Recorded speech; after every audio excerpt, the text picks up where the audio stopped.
Hello, so today we are going to do this problem, which is part of Leetcode daily challenge for today. So the problem is find all duplicates in an array. So basically we have an array of numbers that is guaranteed to be of length n, and the integers in the array are in the range 1 to n inclusive, and each integer either appears once or twice, so one of these two. And we want to return an array of all those that appear twice, okay? And the additional constraint we have here is that it must run in oven time, and we can only use constant extra space, so we can't use oven space. But what is the problem really? Let's take a look at this array. So what happens here is that you have 3 2 times, you have 2 2 times, and then the rest happens once, and so we return 2 and 3. So pretty straightforward, but the constraints are pretty big, so the number of elements can be really big. So how we can solve this? Well, of course, if we didn't have the limitation of constant space, we could just use a collection counter and just the number of time, the number of occurrences is bigger or equal to 2, we can just add that to a result set or an array and then return that at the end. But we can't do that. You could also sort, and then just check consecutive elements. But then the problem is that's oven login time, so we can't do that. So what's a solution that we can do in oven time? So, and it seems like they don't mind us changing, modifying the array because we don't have the constraint of not modifying it. So how can we do that? Okay, so how do we do that? Well, we need somehow to mark an element that we found before, so that next time when we are checking either in the same loop or in another loop, when we are checking, we need to identify it, right? So for example, in the first array we have 4 3 2 7 8 2 3 1. So one way you can think about marking is by multiplying by -1, but the problem is if you multiply by -1 here and then multiply by -1 here, the number will end up to being the same, right? And you can't really tell if you multiply by -1. You can't tell, right? You can't tell if you saw it twice or not. So that makes it tricky. But what can we do? Well, we know that the elements are within the range of 1 to n. Okay, this is guaranteed. And so let's have, and the key thing is to note that the indices are from 0 to n, 6, 7. So how many elements we have? 3, 6, 7, 8. 4, 8. So our n is equal to 8. So the indices are from 0 to 7, and the number of and the values of the element themselves are from 1 to 8. So what can we do? The first insight is that for 3, for example, that occurs twice. What does that mean? Well, that basically means that there are 2 indices that point to it.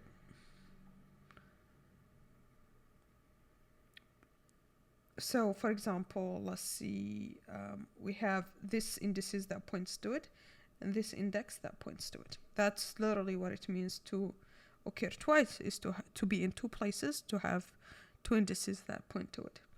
Similarly for 2, we have 2 indices that point to it, this one and this one. What is the other index? 5, okay? So how do we mark these in a way that we can identify it later? One answer is, let's add the maximum element that is not in the array. So the maximum element that is not in the array is n plus 1, because we know the array element are just 1 to n. So for example, here is 9. So let's add 9 to each element that we encounter. Okay, so how do we do that? So let's add that number and see if that will help us identify the just trying it out and see if that will help us identify the duplicates. Okay, so first we will just go through every index. So how do we do that? Well, remember, we can go through the index, right? And the index from the value, that's where the tricky part. So we would have basically the index would be, we are going through the values, but the index that we are looking for that we will change is AI. So let's say this is A, it's AI. And then we will change the value that will change in index -1. Okay? This is where we add the big number, which let's call it P. This is where we would add this. Now, why this? Why are we doing this? Well, because, as I said, a number occurs twice if we have two places that point to it. Okay? And so we want to identify two places. We want to identify something that happens twice, but with the indices. Okay, so now if we do that, what happens? Now, the one thing that we want to take care of is, let's say we modify a place twice. The first time we'll add a P, so the index will be too big. So we just need to do modulo P here. Okay. Okay, so now let's apply that. So we said we need to apply AI, the index -1. So what is the index in the first case? So in the first case, the index is going to be equal to 4. And so we are looking for 4 - 1. That's where we'll add up P, which in our case here is 9. Okay, so for A3, we'll add up 9. So we'll go to A3, which is this one, we'll add up 9. So 7 plus 9, that means we have 9 plus 7. That means we have 16, right? So we have 16 here at position 3. And now we will go to the next index. So what is the next index? Well, the next index is here, 1, 3. So the index is 1 and AI is 3. So our index is going to be A of 1, which is 3. And so the actual value that we're going to change is the value at 2, where we are going to add 9. Okay, so the value at 2, we add 9, it's 11. Okay, and now we'll keep going.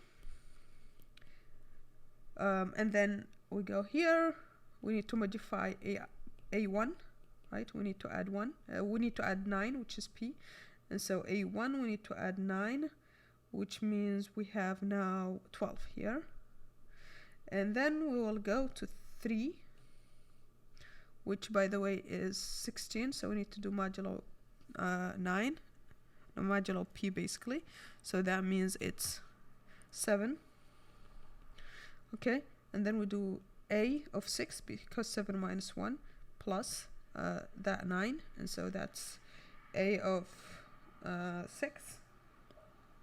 So here plus 9, 3 plus 9, that means 12. Now you already see, this is what I want to show. You already see that this place is here twice.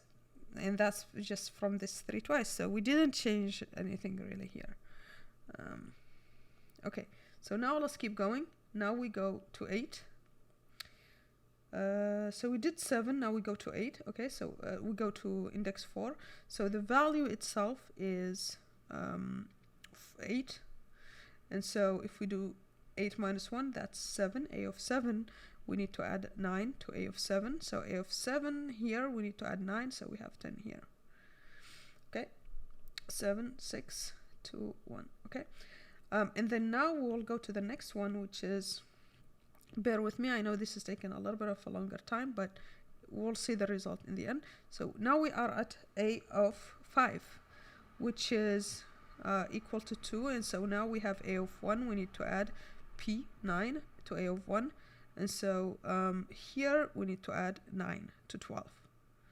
Okay, so that we have here 21. Now you see what is happening, right? You see this one doubled more than P 2 times, which is 18, right?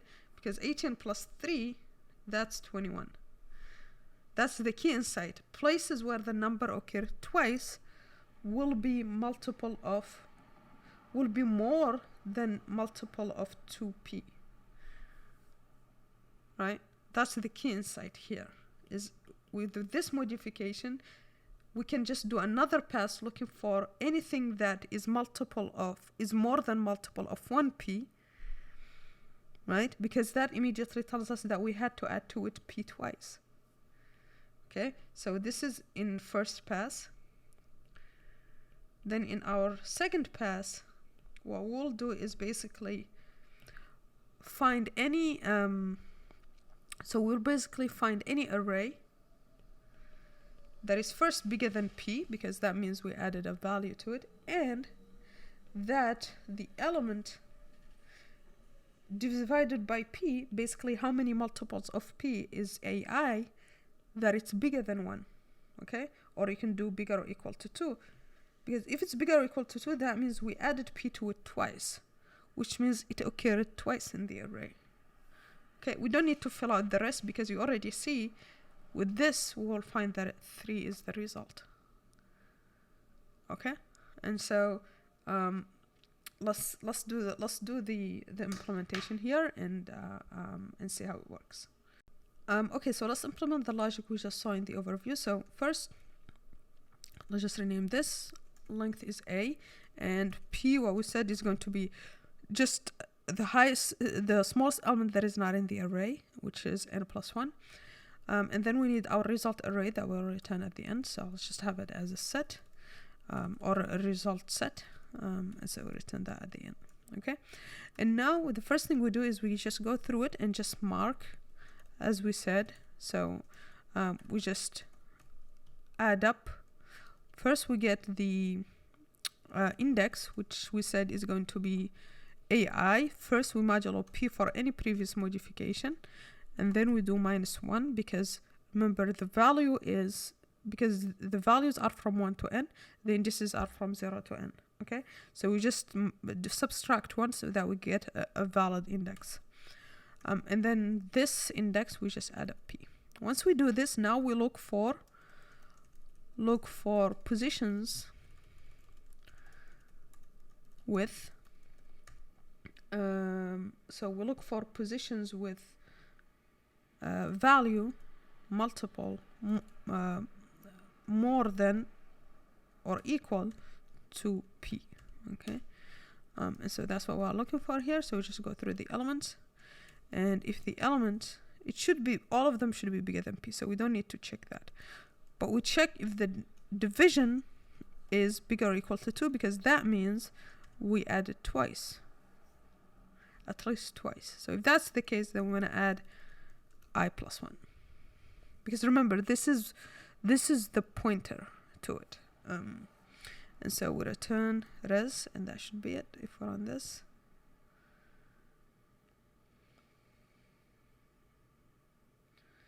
And we can looks like this needs to be add, and we can run this, submit, and it does pass. Okay, okay, so that's pretty much it. Okay, so if we take a look at the time complexity, this slope is O(n). This one is also O(n). So overall we have O(n) time. This result is going to be just the number of duplicates element, and we have to have it to return it. And so I don't think it counts towards the extra non-constant space. And so overall, if we ignore this result that we return, it's O(1) space. Okay.